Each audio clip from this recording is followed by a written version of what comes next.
Identical spheres, each with a charge magnitude of 5 times 10 to the negative 6, are situated at the corners of a square whose sides are 25 centimeters long. The charges of the objects are shown below. And what we need to do is we need to do the net force on each object. Okay, so the diagram you got looked something like this. It's a square.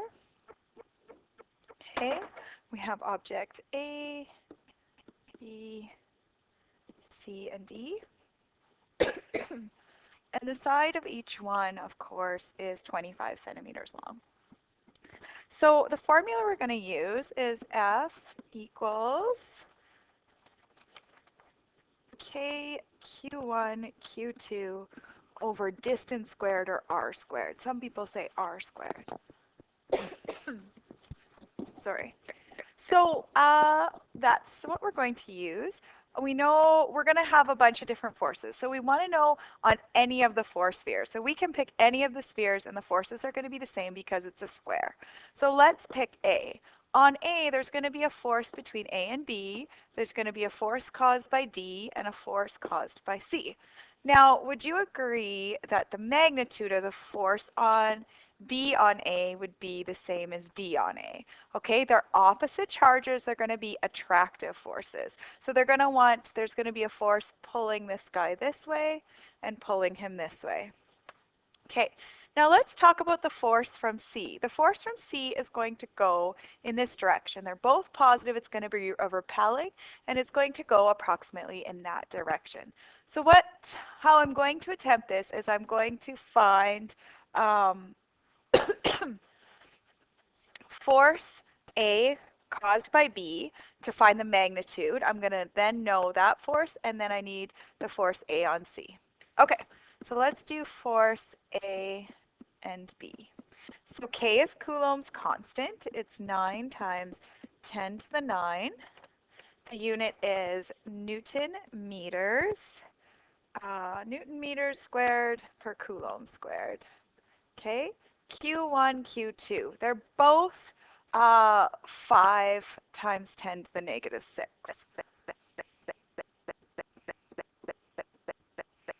Coulombs. And my distance is 0.25 meters.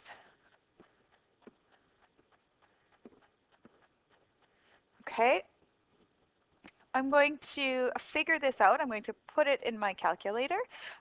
Notice right away that I am going to have just newtons when I'm all done.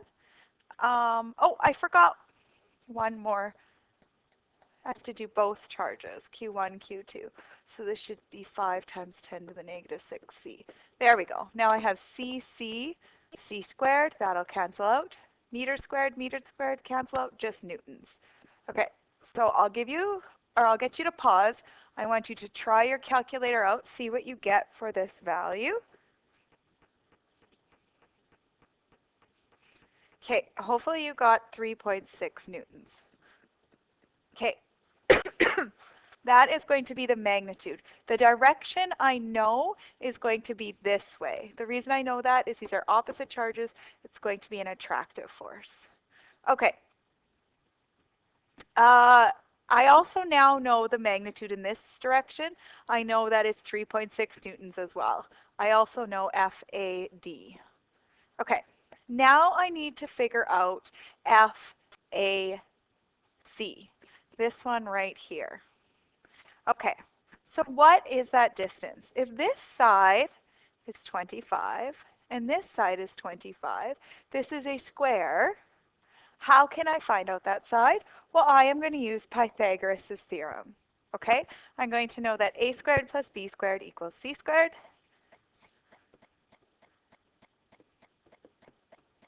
Or 25 squared plus 25 squared equals c squared. Or 2 times 25 squared equals c squared. And I got my c to be 35.36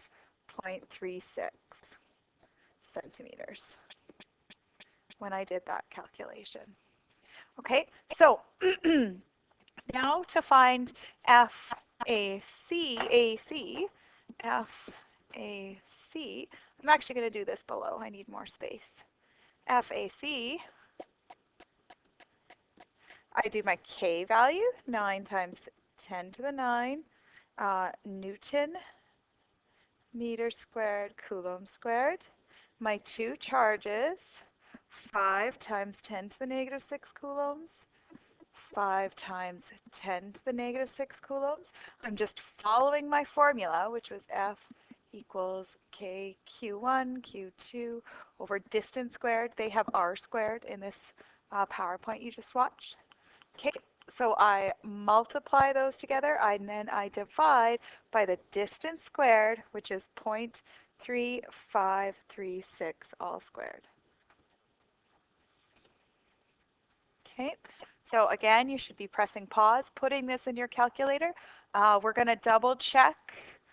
Sorry, I just seamlessly went from centimeters to meters here. I have meters squared, coulomb squared, coulomb squared. I'm left with just newtons, which means I've done this calculation correctly.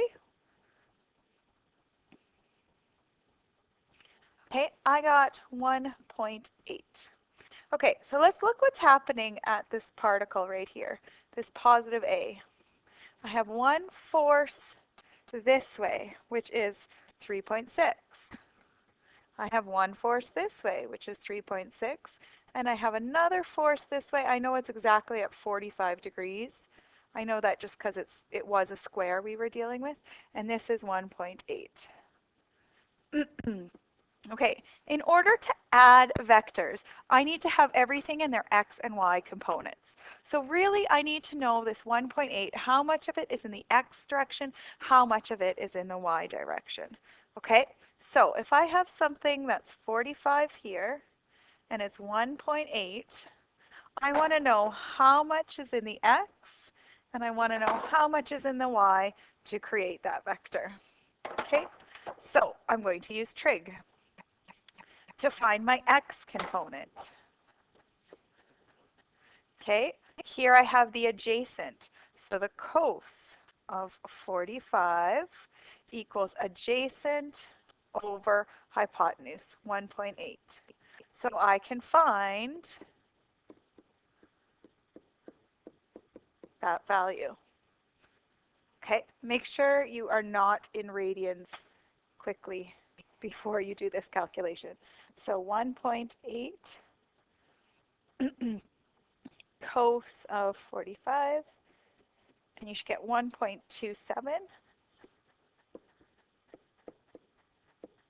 So 1.27 newtons in the x direction. Okay.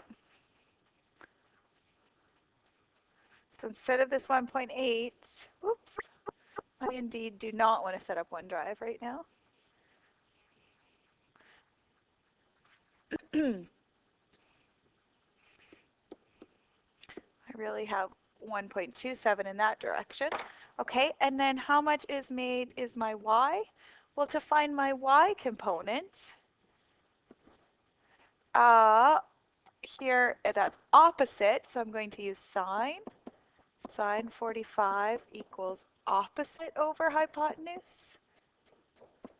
Solving for that opposite side.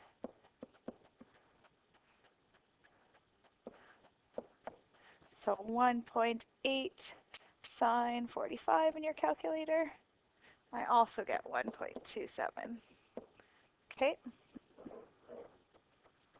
So I also have 1.27, and that was upwards. Okay, so now I need to add these vectors together. If I have 3.6 in this direction, but I'm subtracting 1.27 in that direction, so I go 3.6 minus 1.27. Oops, 3.6 minus 1.27. So now that I've added it together, I just have 2.33 in this direction. Okay. In the other direction, I will have the same thing, 2.33 pulling in this direction. How do we add two vectors like this? Well, we tip to tail. Okay. 2.3 plus 2.3.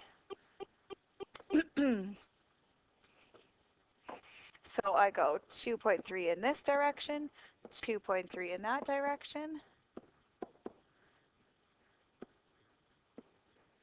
Because they are equal, I know right away that this angle is going to be 45 because it's equal, okay?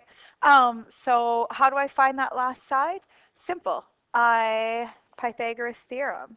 So a squared plus b squared is going to give me c squared. So 2.33 squared plus 2.33 squared gives me c squared. So I'm going to add those together. I got 10.8 and then I have to square root that.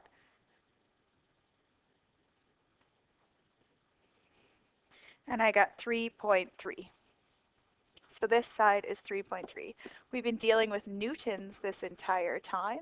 So my final answer, the question was, what is the net force acting on each of the squares? Well, it's 3.3 newtons, and it's going to be in this direction, so towards the center. And it wouldn't matter now if we took this one and did the same thing, because here we're going to have attractive, attractive, repulsive. This one, attractive, attractive, repulsive. Because it's a square, because of symmetry, we would get the same answer no matter which one we chose.